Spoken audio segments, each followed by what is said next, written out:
का जुडिशियल में सिलेक्शन हुआ था, जज बन गया था।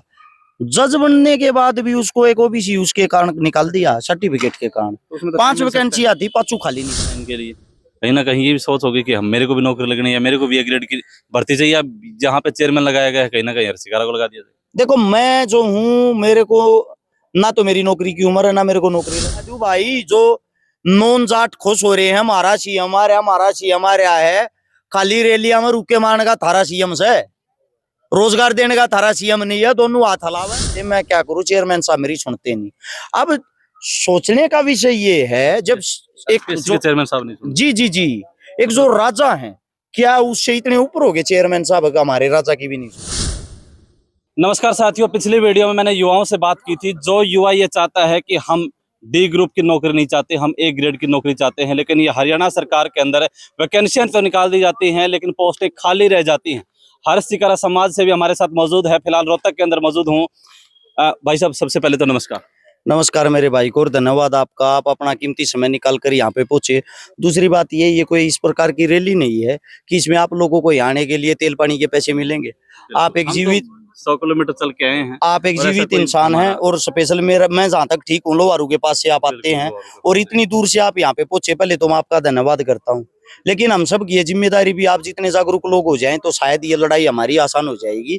और अब बड़ी चीज ये है, आज महात्मा ज्योतिबा फुले जी जो उनकी जयंती के शुभ अवसर पर जो शिक्षा के लिए लड़े, जिनकी धर्मपत्नी ने लड़कियों के लिए स्कूल खोला, जिन्होंने शिक्षा को आगे बढ़ाया, जिन्होंने यहाँ पे जितने जो भी दलितों के साथ अन्याय होता था, अत्याचार होता था, उन चीजों से लोगों को लड़ना सिखाया, आज उन्हीं की जयंती पे हम यहाँ पे एकत्रित हुए हैं। एकत्रित होते हुए एक प्लान बनाया है हरियाणा के अंदर से, जो 2 चीजें समाप्त होने लग रही है, एक तो शिक्षा, एक रोजगार।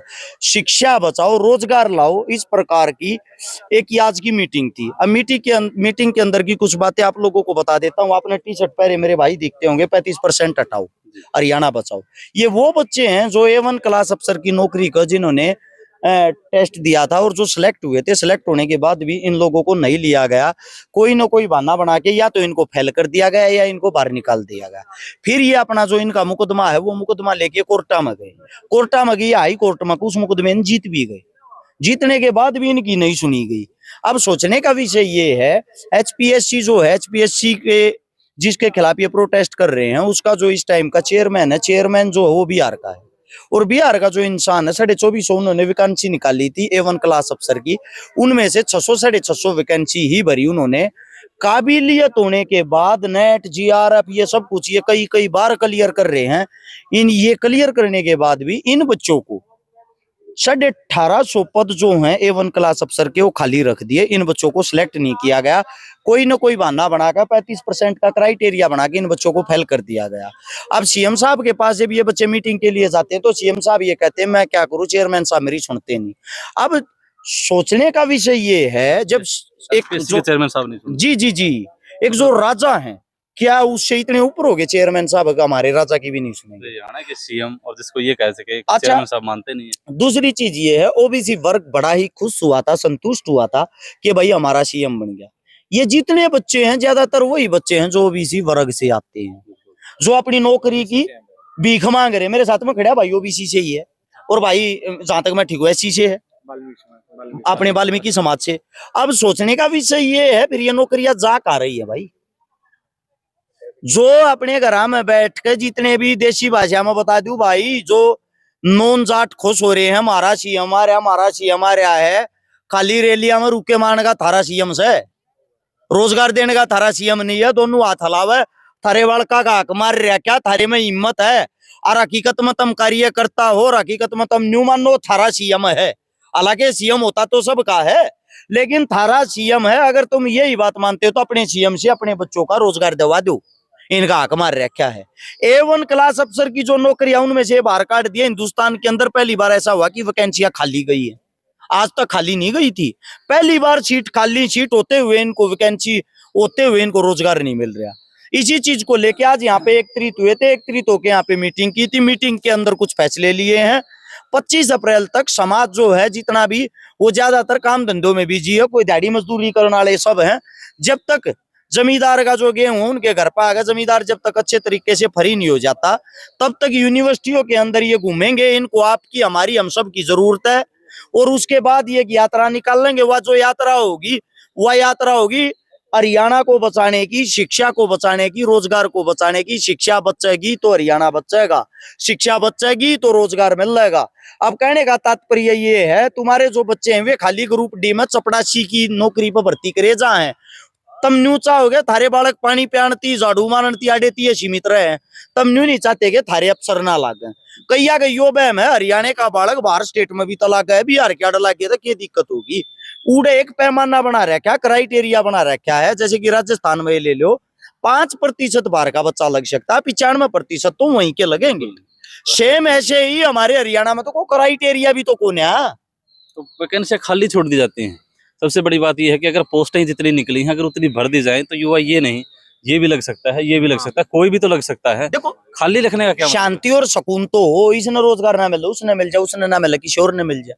वे जो वैकेंसियां हैं जो निकाल रखी उनको भरे, तो उनको भरा ही नहीं जा रहा है। इसी बात का दुख है। यही तो आपके लड़ाई। हिसाब से वैकेंसी खाली क्यों रखी जाती है? यहाँ पे 50 वैकेंसी में भी 10 बच्चों को सिलेक्ट नहीं होता। ये एक चीज लेके आ रहे हैं जिसको बोलते हैं HKRN। उसने कहा अगर कच्चे कर्मचारी, सीधी भाषा में। बिल्कुल। और ये क्या कर रहे हैं इन बड़का ने, जो कर ये जब पक्के लाग जाती इनकी जो तनख्वाह होगी वह होगी 1.25 लाख 1.5 लाख। इवन ने जो फैल कर रखे जिनमें न्यू बता रहा कि थारी काबिलियत नहीं है पास होने की, भागो यहाँ से। अब इनको कच्चे कर्मचारी लेंगे HKRN, उनमें इन तनख्वाह मिल लेगी 15 से 20 हजार। फिर ये 15 से 20 हजार में 2-2 करोड़ रुपया अपनी पढ़ाई पर लाए ओढ़, अपने घर परिवार न तबाह करे ओढ़, अपने घर न खाए ओढ़, इतनी शिक्षा इतना ज्ञान इकट्ठे करे ओढ़, ये 15-15 हजार रुपया में प्राइवेट पढ़ाऊंगे। फिर इस मारे राख रखे हैं ये। एक बात सोच के देखो, 1.25 लाख रुपये इन पक्के होने पर देने पड़े। ये भी ये 15-20 हजार में हंडेंगे एटी बढ़ाते। सरकार के पास तो लाख रुपये बढ़ गया बच गए। सरकार देखती अपना फायदा पर। तो ये खुश चलो HKRN में तुम्हें लिया भी ना मिले जब कटा जावाए, उधर तो सरकार खुश। यो एक स्कैंडल है, यो स्कैंडल समझना पड़ेगा और स्कैंडल के लिए आवाज उठानी पड़ेगी। और एक उच्चतम दर्जे पर अगर बिहारी आगे बैठ गया आने वाले भविष्य में, आने वाले वक्त में बिहारी चपड़ासी भी बिहार क्या नहीं लेगा, थारे बड़का नहीं लेगा। थारे बड़ कड़क जाएंगे। कोई तो जंग होगी, किसके सामने जाकर अपना दुख ये रो है। पक्ष विपक्ष, नेता मंत्री, आम जनता, खाप पंचायत, कोई तो ऐसे हो जो इनके दुख दर्द तकलीफ न समझे। अच्छा भाई, एक चीज और पूछना चाहूंगा, चाहे गांव के अंदर हो, सोच यहीं तक है कि हरियाणा पुलिस की वैकेंसी निकल गई है, कलरक की वैकेंसी निकल गई है, या फिर ग्रुप डी की वैकेंसी निकल गई है। आज आपने ये मुद्दा उठाया है, लेकिन आज तक पूरे हरियाणा में ऐसा नहीं देखा गया कि SPSC के लिए या बड़ी बड़ी A ग्रेड जैसी नौकरियों के लिए मुद्दा उठाया जाए। हमारे युवा नहीं लग रहे हैं। सोच कहीं ना कहीं यहाँ तक बना दी गई है कि आपके बच्चे हरियाणा पुलिस लगे, कलरक लगे या D ग्रुप लगे, क्योंकि यो सोच जो है वहां तक होगी तो यहाँ तक तो बच्चा प्राप्त कर सकता है। सोशल मीडिया आने के बाद आदमी आप अपने तक मतलब ही रह गया। सोशल मीडिया पे दिखावा करना है, लाइक व्यूज फॉलोवर बढ़ाने के चक्कर में जिस चीज से फॉलोवर बढ़ते हैं वही कार्य करने, एक दूसरे को टाइम टेकना, गालियां देना। समाज में इतनी गंदगी फैल गई है, मतलब कि उस गंदगी से समाज बाहर निकल ही नहीं पा रहा है। समाज को कोई लेना देना नहीं, समाज वो जनता को कि समाज के अंदर क्या दुख तकलीफ पीड़ा हो रही है। बड़ी चीज ये है, हमारा जो हरियाणा है, हरियाणा के अंदर जो एक नैतिकता होती थी, जो भाईचारा होता था, शिक्षा की जो बात करया करते, वे सारी की सारी चीजें खत्म हो चुकी हैं। उनको जोड़ना इतना औखा, इतना मुश्किल हो रहा है, बुलाने से भी बच्चे नहीं आते हैं। अगर भाई आ जाओ रहे, थारी एक की आवाज है, आने वाले टाइम में थारे बड़का ने भी रोजगार चाहिएगा। किसी को मतलब नहीं है ये मानना है कि करना रोजगार का, कहाँ जरूरत है रोजगार की। अब मैं कमेंट हर शिकारा क्यों आगे आ रहा है इनके लिए? कहीं ना कहीं ये भी सोच होगी कि हम, मेरे को भी नौकरी लगनी है, या मेरे को भी A ग्रेड की भर्ती चाहिए, या जहाँ पे चेयरमैन लगाया गया है कहीं ना कहीं हर शिकारा को लगा दिया जाए। देखो मैं जो हूँ, मेरे को ना तो मेरी नौकरी की उम्र है, ना मेरे को नौकरी लगना, ना नौकरी वाली मेरे में जो इनकी काबिलियत है वो काबिलियत है। बात सिर्फ इतनी है, इस दुख दर्द पीड़ा को हम ही नहीं समझेंगे तो समझेगा कौन? क्योंकि समझने की बात ये है, इससे हमारे हरियाणा का तो बड़ा घटता जा रहा है। मेरे भी तो बच्चे हैं, कल न वे भी तो बड़े होंगे, कल न वे भी तो नौकरी की लाइन में खड़े होंगे, उनका भी तो हक मारा जा रहा है। मैं एक पिता होने के नाते आने वाले भविष्य की, अपने बच्चों की लड़ाई लड़ रहा हूँ। ये नौकरी मिलेंगे, ये अच्छे पद पे बैठेंगे तो ये हमारे बच्चों को अच्छी शिक्षा दे पाऊंगे। अच्छी शिक्षा देंगे तो हमारे हरियाणा का भविष्य अच्छा होगा। भाई साहब, हम गए हैं हर्ष भाई के पास, और हर्ष भाई के पास ही नहीं, हम तो पहले पक्ष के पास गए हैं, सबसे मिले हैं, मुख्यमंत्री से 50 बार मिले हैं, शिक्षा मंत्री से मिले, सबके कैबिनेट। वो तो हंसते हैं बस कि रिजर्वेशन की बात मत करो। ये बात मत करो, नहीं, सब कुछ सही चल रहा है। रिजर्वेशन तो नहीं, लेकिन वैकेंसियों के लिए तो हाँ, बात करें। हाँ, ये बोले नहीं, सब कुछ ट्रांसपेरेंसी से चल रहा है। सब कुछ ये कहने लग रहे जी जी एक शब्द रटवा रखा है सारी कैबिनेट को, ट्रांसपेरेंसी, पारदर्शिता। अब सरकार कभी पता नहीं शिक्षा कौन मंत्री से कभी आगे नहीं आती इन इतनी बारे में। हम तो भाई सब कह रहे हैं इतनी पारदर्शिता है, हमारी सीट दिखा दो, सारे हरियाणा देखने दो। भाई हमारे बच्चे फेल हो रहे हैं, हम मान लेंगे। एक काम करो ना, पूरे हरियाणा को इनकी सीट जो है वो सार्वजनिक कर दी जाए कि ये बच्चे फ्रॉड हैं और सरकार के अगेंस्ट हैं, इसीलिए इनको लोग भटका रहे हैं और जानबूझ के ये मुद्दा बना रहे हैं। मैं गारंटी देता हूं, जीवन में जो सीएम साहब कहेंगे वो ही मतलब कि हम उसी चीज को सहने के लिए तैयार है। जो पीड़ा हमारे को देंगे वो ही सहने को तैयार है। भाई कोई भी फर्स्ट पेपर होता है वो तो निकलवा सकते हैं ना हम लोग, सेकंड पेपर के लिए नहीं निकलवा सकते। नहीं, कहना आपका यही फर्स्ट पेपर में तो सारे पास हैं, उसमें तो रोक ही नहीं सकते क्योंकि उसमें तो ऑप्शन टाइप है। और सेकंड पेपर जो है ना उसमें भी लगा सकते हैं फर्स्ट पेपर में, तो अगर दिक्कत है तो सेकंड पेपर की बात है। सेकंड पेपर में क्राइटेरिया बना दिया कि जो 35% पास होंगे उन्हीं को आगे जाना चाहिए। सब्जेक्टिविटी आप चैलेंज ही नहीं कर सकते ना भाई साहब। अब जैसे एक पेपर है, क्वेश्चन लिखा है, मैंने और अपने हिसाब से, आपने अपने हिसाब से लिखा, इन्होंने अपने हिसाब से लिखा, हमने दोनों ने वो सेम भी लिख दिया ना, वो तो भी टीचर उसमें अलग अलग नंबर लिखे देगा। हम भाई चाहे मैं 0.5 दे दूं, आप क्या कर लोगे उसमें? हाँ, चैलेंज आपका अलग पीओवी है सोचने का, मेरा अलग पीओवी है। वो जानबूझ के कर रहे हो, डिजिटल चेक कर रहे हैं भाई साहब। आपको युवाओं की यही है कि एचपीएससी के अंदर ही नहीं बल्कि बड़ी बड़ी भर्तियों के अंदर, बड़े बड़े पदों के अंदर जाने के लिए योग्यता चाहिए और वो योग्यता हमारे अंदर है। जैसे हर्ष भाई ने बताया, मैं भी एक पिता हूं, भाई भी पिता है, लेकिन हर एक बच्चा अपने बच्चे का भविष्य ए ग्रेड पे देखना चाहता है। लेकिन सरकार की सोच ये है कि इनको सिर्फ डी ग्रुप तक सीमित रख दिया जाए, चाहे ये इन्होंने पीएचडी कर रखी है, चाहे इन्होंने कहीं पे किसी प्रकार की पढ़ाई कर रखी है, लेकिन नौकरी इनको डी ग्रुप की दे करके इनको एक अच्छा ये सपना दिखाया जाए कि आपको नौकरी दे दी गई। हमारे साथ में एक माता जी बैठी हैं 57 साल की उम्र में, जिन्होंने सीटेट क्लियर करके आना, सीटेट भी नेट भी 57 साल की उम्र में, तो और मतलब इनके- काबिलियत पे प्रश्न सुनो, नहीं उठाया जा सकता। नहीं उठाया जा सकता। इनका जो लड़का है उनका जुडिशियल में सिलेक्शन हुआ था, जज बन गया था। जज बनने के बाद भी उसको एक ओबीसी उसके कारण निकाल दिया, सर्टिफिकेट के कारण। 5 वैकेंसी आती, 5 खाली निकाल दी, 5 खाली छोड़ दी।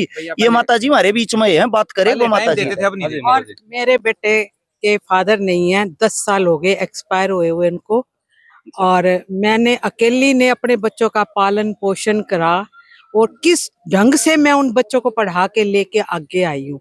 इतना स्ट्रगल किया अपने लाइफ में। मैं 5,000 पे एक नौकरी करके अपने बच्चों को पढ़ाया मैंने खुद तो ने। मतलब एक बच्चा आपने पढ़ाया लिखाया, हाँ। जज जुडिशरी मजिस्ट्रेट का पेपर उसने पास किया, कर दिया, लेकिन और सिर्फ एक सर्टिफिकेट की वजह से उसको सर्टिफिकेट के कारण निकाल दिया। और जबकि सर्टिफिकेट नया भी ले लिया और पुराना भी रख लिया तो उसके लिए टाइम तो मिलता ही है ना। नेक्स्ट डे मंगवा लिया था अगले दिन ही उसके बाद टाइम गया ना, उसके बाद रिजेक्शन लेटर दिया सरकार है का कहना है कि टाइम गया, उस टाइम नहीं मिला। ना। पहले मतलब उनका कहना है कि आपका पुराना है सर्टिफिकेट, आप नया दे दो। हमारे बच्चों ने जो भी 5-7 बच्चे थे उन्होंने नए दे दिए साथ ही नेक्स्ट डे 4 बजे तक बच्चे खुद जाके वहां जमा करवा के आए हैं।